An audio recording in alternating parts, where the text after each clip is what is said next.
Hello Web3 TV friends, I'm Ornella Hernandez, and it is day one of Token 2049 in Dubai for the first time. I am here with Bruno, who is the Ecosystem Growth Lead at Cartesi. How are you today? I'm great, Ornella. Thanks for having me here today. Dubai looks great, full of people. I think we won the battle of the rain, right? Do you have a horror story from the Dubai rain? Yeah, we got stuck in an event. A colleague of us, she couldn't make back to the hotel. She needs to find a new hotel to spend a night. Yeah. But I would say aside of everything, we are all alive. Thank God. You're here. You made it. All right. So is this your first time at Token 2049? First time in Token 2049. Yeah. It's fantastic vibe. Full of events happening across the city, right? It's even difficult to find the right ones to go because so many topics that we could address and we are interested in. So it's a game of cherry picking the good ones and get connected and make value from the events. Yes, definitely. Lots of events going on all at once, it seems, all over the world. How would you say events in Dubai compared to events internationally? I would say Dubai has been putting a huge effort over the last 10 years plus on bringing more value to the region rather than only oil capital, right? So I would say they really, you can feel that they really put an extra mile whatever they do to attract talent, capital, businesses, and including events, relevant events as Token, right? So yeah, I think here you have the right set of infrastructure. You meet human capital with capital from VCs and building meaningful connections. So I would say it's a strategically located region that is easily accessed for everyone in the world. So I have high expectations for Token, and I think so far they are living up to my expectations, I'd say. Okay, all right. So Bruno, tell me a little bit more about Cartesi and your role within the protocol stack.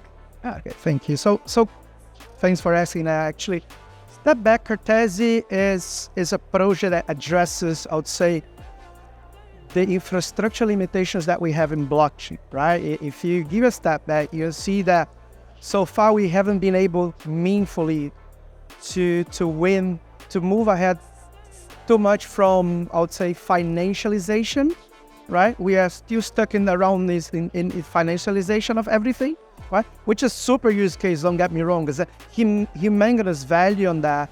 But we haven't been capable to address other sophisticated use cases, and part of that is because of the limitations of the blockchain infrastructure, right? And this is where Cartesi step in. Cartesi is a protocol stack that leverages the Ethereum ecosystem. So we are not a blockchain.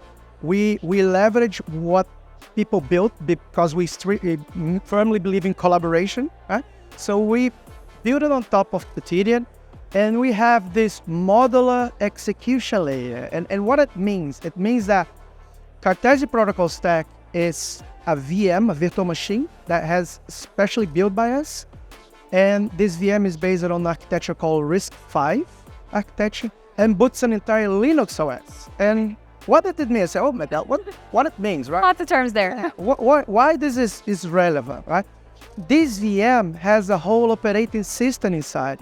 So it allows you to have much more expressiveness, capacity to build your applications. You can use any programming language, you can use libraries, so you can build an AI application using image recognition libraries, things that it's really impossible to be done in the current, I would say, infrastructure. So expanding the design space. Maybe. Okay, so if you're not focusing necessarily on just recreating traditional financial applications and systems, then what kinds of products or use cases can we see come out of Cartesi? Good question. Actually, Cartesi, the protocols that enable you to do more in Web3, in a sense that you could do enhanced financial applications, doing more sophisticated, I would say, DeFi solutions, intelligent DeFi, for example, right? But also moving forward on that, we can do more sophisticated, for example, some verticals that are very interesting in our protocol stack is gaming, full on-chain gaming that can really build serious on-chain games, bringing physics engines and things that would be nearly impossible to be done in the current infrastructure. Also the whole IoT, AI vertical. Recently, a woman won our hackathon because she put an entire Alpaca LLM, a chat GPT, inside our virtual machine. So now you can run fully verifiable with the same security guarantees of Ethereum, chat GPT-like applications, right? And this is a breakthrough in terms of what can be done. So more. Why would someone want to have a LLM application on Cartesi rather than using ChatGPT or Claude AI? It's a very good question. This goes back actually why blockchain, right? It's not only why Cartesi. Whenever you have a necessity to have a fully verifiable application that connects to stakeholders and you want to have trust built among the stakeholders without a central authority, because right now you trust in ChatGPT, you trust that they can deliver you the right answer, and we have historical, I would say, situations where the central authority fail with the trust that we deposit on that, right? So basically that is the reason for you to have verifiable, sophisticated programming environment as Cartesi, right? To do more in Web3, but moreover, since we can run any programming language that you can imagine, it's easier for Web2 developers on board in Web3, right? So how do you attract more developers to build on Cartesi? So to give you a step back on that, to give you a kind of an overview on the size, right, on an addressable market. Right now we have maybe 500,000 developers in Web3. The whole addressable market of developers in the world is 25 million. So only 2% of developers are touching base Web3 right now. So only Python developers, 12.5 million developers. So opening up the gate for these people easily on board in Web3, keeping their programming language stack, which is Python, using their libraries, right, and easily adopting and learning Web3 is a hell of a head start for developers and companies as well, because those corporations, they don't have a team that knows Solidity, and they have all the applications developing those common programming languages. So the bridge with the mainstream also start becoming easier with the Cartesi protocol stack. So we like to say that for Web3, we allow developers to do more, and for Web2, we onboard them easier to Web3. Right?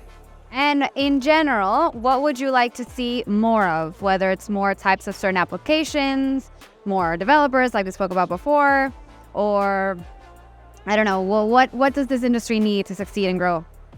It's a very good question. Actually, I think we are now finally planting the seeds on the infrastructure side to really start generating mass adoption, right? And what we really need for that right now is start building meaningful applications that solves real people life's problems, right? If you don't build applications that tackle pains from the daily life of people, you don't have mass adoption. And part of that, in my opinion, is because the infrastructure was not ready to handle those use cases. We are getting there now, and we are unlocking those limitations on computation, meaning the capacity to execute sophisticated code, expressiveness on building codes with Cartesi virtual machine. You can build with whatever library or programming language, and of course data storage with all the data availability solution. So that's why the modular angle is interesting, because you combine those different protocols to get a more meaningful infrastructure to handle this use case, right? Okay, so better infrastructure and more of a focus on solving real world challenges. I agree with you. All right, last question, Bruno.